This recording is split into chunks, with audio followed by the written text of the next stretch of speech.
Shadowrun, one of the granddaddies of Cyberpunk genre games. From amazing tabletop games to the video games, specifically in the 16-bit era, where there were no 3D graphics and you depended solely on the sound effects, ambience, music, the dark, gritty, worn-down places you visited, and the situations and people you engaged with told a story. A dark future with mega corporations, a future stuck in the 80s, which is what mostly the Cyberpunk genre is based on. I love me some Shadowrun. When I think of Cyberpunk, Shadowrun comes to mind. Movies like RoboCop, Blade Runner, and Total Recall, amongst others. But today, I'm not talking about Shadowrun or any of those movies. In celebration of the Cyberpunk genre, I'm talking about Cyberpunk 2077. Is it worthy of the Cyberpunk title? Yes, for the more part, yes it is. It is a modernized version of the subject matter, so yes indeed, Cyberpunk 2077 is very cyberpunk. In this review, as mentioned, I will not fill you in with many details as that is saved for my more official video review. Not saying this is not official, this is just simply my version, fanboy review, my personal opinion. I played the PC version of the game. While I did buy the PS4 version, I did not open it. In fact, I built my PC to play Cyberpunk 2077 the best way I could afford, right? I've experienced some bugs, glitches, crashes, you name it, but none of them being game-breaking to me. Yes, crashes do get annoying. For the most part, bugs and the glitches have been mostly just funny and hilarious. And while they can break the immersion, it works for a good laugh. And now, without further ado, good morning, Night City! Yesterday's body count lottery rounded out to a solid and sturdy 30. 10 out of Haywood, thanks to unabated gang wars. One officer down, so I guess you're all screwed, cause the NCPD will not let that go. Got another blackout in Santo Domingo. Netrunners are at it again, poking holes in the power grid. While over in Westbrook, trauma teams scraping cyber psycho victims off the pavement. And in Pacifica, well, Pacifica is still Pacifica. This has been your man, Stan. Join me for another day in our city of dreams. I will give Cyberpunk 2077 a solid 7 out of 10. In general, to my expectations and enjoyment or experience. Putting away the drama, controversy, bug crashes, and glitches, what I got is something that I enjoyed. I have been in awe of the story, the world, and all the things I constantly find on every playthrough. Backstories, lore, cameos, Easter eggs, you name it. This game is clever and sometimes doesn't take itself serious, which some games need more of that. Sometimes when Johnny Silverhand is talking to me, it feels like he's kind of breaking the fourth wall, like he is literally talking to me. And that is a cool thing. Maybe I'm the only one that feels the way. Comment down below if you also have felt that way in your playthroughs.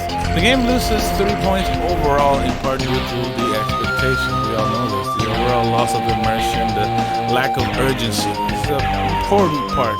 What do I mean about urgency? Supposedly, spoiler alert, you are dying. But if you want to complete the game at 100%, that is all lost, that urgency. Now, I'm not saying the game should be like Majora's Mask, the hero of time manipulates time with the ocarina because he only has 3 days. He did manage to make that sense of urgency because it can end. You have to manage how you time travel, what things you do and memorize, what steps come first. You have to figure out those 3 days within the time limit.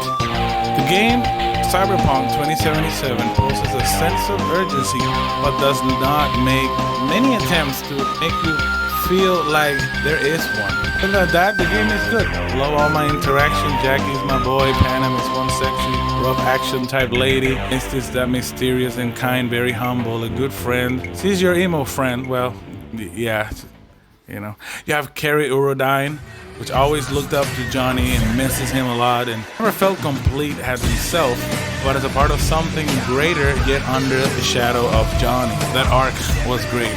Other side quests also gives more depth to the story. In this game, you do not learn much about V as you are playing as V, but more about the world around you, building relationships, learning about these other characters.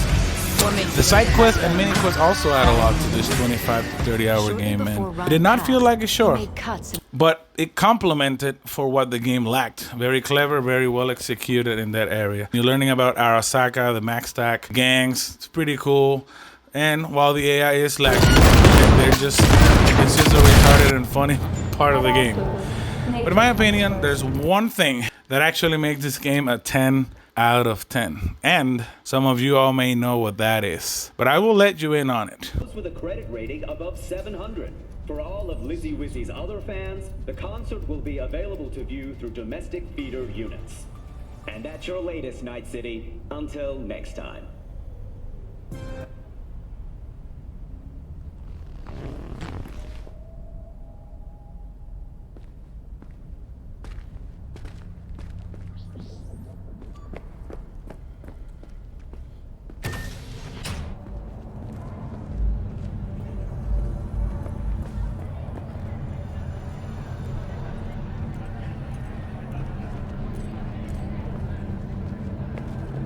When danger lurks,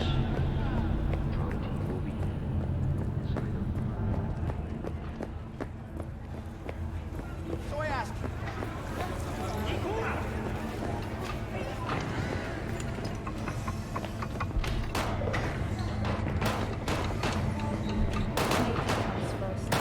From the very first stages of food production.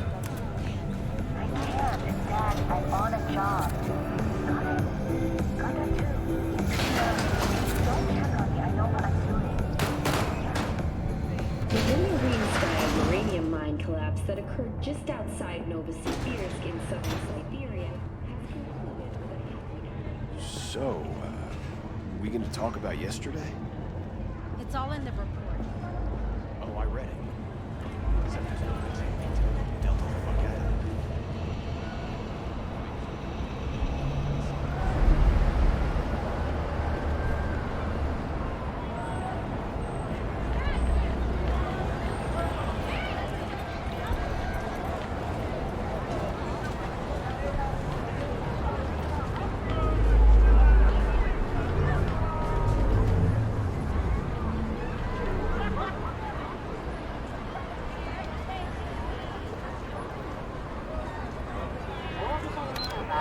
I think an attitude is something that gets messy. I'm fine. What if we were dressed? They can go to hell. Don't tell me that's a Jinguji dress. Would you rather I lie? How did you get this? Did you sell your kidney or something? Maybe.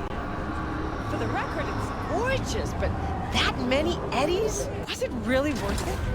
I've got it. There's no shame in wanting perfection.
Ah, Judy, Judy, Judy, Judy, Judy, Judy. Because of Judy, this game gets an extra point that it deserves. Judy, not discounting the other love interests and friends, you know. Got Panam and Carrie and Johnny itself, you know. Even some Joy, you know, the Joytons can be fun for a moment and for a price. If I wasn't always on the move, I have big feels for Judy, like many of you. Judy's the twos. She represents many of the things she likes, like Ghost in the Shell, the Pyramid song from Radiohead, which fits so well with her character. She was very well built. Again, not like the other ones weren't, but very specifically attracted to her and the way she was built. It gives her that real feel. It's simply amazing. I started my game as a male V, a street kid, and hooked up with Panam. Yeah. But when I realized I needed to be a girl to be with Judy, I went through a whole sex change and started a corporal female V just to get to Judy. And this gave me fulfillment. With her, there was nothing to fear and nothing to doubt. I'm sure she feels the same way too. And thus concludes my personal review of Cyberpunk 2077. 10 out of 10 because Judy. Thanks for watching, chums. See you in Night City.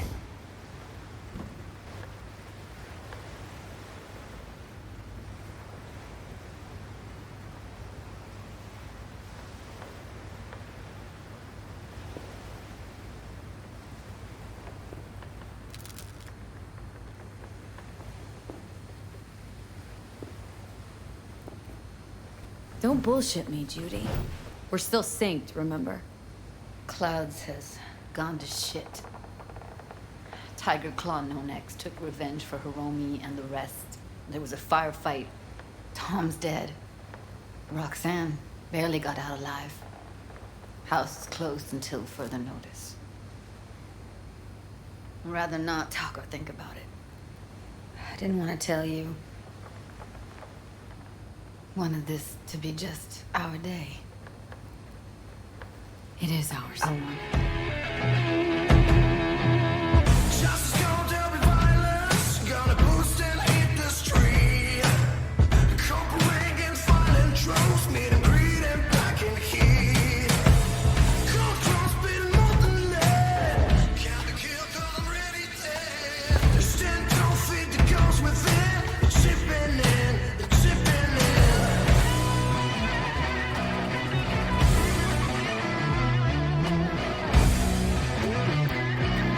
By the way, Judy is mine.